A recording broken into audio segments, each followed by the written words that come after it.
Today may pinuntahan kaming Mala Enchanted River ng Pinas dito sa Japan. 1,800 yen ang entrance per head. Bungad pa lang ay pagkadami ng mga isda. Dito kami magsisimula at ito yung mga bangka na sasakyan namin. First on the line kami kaya dito kami sa harap. Nga pala si kuya yung mag-guide sa amin. Mano-mano niyang pinapatakbo itong boat. Kami lang dito sa dulo ang medyo maingay. Alam nyo na, may namimitik din dito sa Gedli guys. Oh. Smile! May nakasalubong din kami mga ibang turista.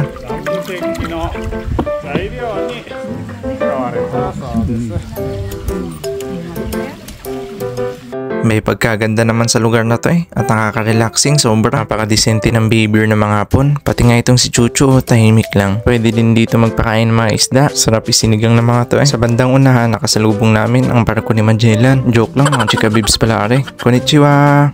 Feeling close muna tayo ngayon. Nakita din namin dito yung sikat na pato sa Pinas. Si Mingming. Yun nagpapatuyo ng pakpak. Naku, hinahanap na to ng timiti. Ganda din ng koi fish na to. Nandito na kami sa dulo at may pinapapuntahan sa amin na site. Ginawa din namin 0.5 na selfie. Bay ko ang kuha Kagulo-gulo na. Muntik na hindi magkasabay-sabay. Mga 3 minutes lang at nakarating na kami. Nabibili nga pala dito mga bato. At ang sabi, pag na-shoot mo sa butas, matutupad ang mga wish mo. Yung isang kasamaan ko, nakailang bato na. Kahit maubos daw pera niya, sagutin lang siya ng crush niya. Ito mga lugar ang masarap puntahan, pampabawas ng stress. Bigla kami naging nature lover dito Habang tumatagal, mas pinapahanga ako ng Japan. Yun lang. Salamat. Ingat tayo lagi.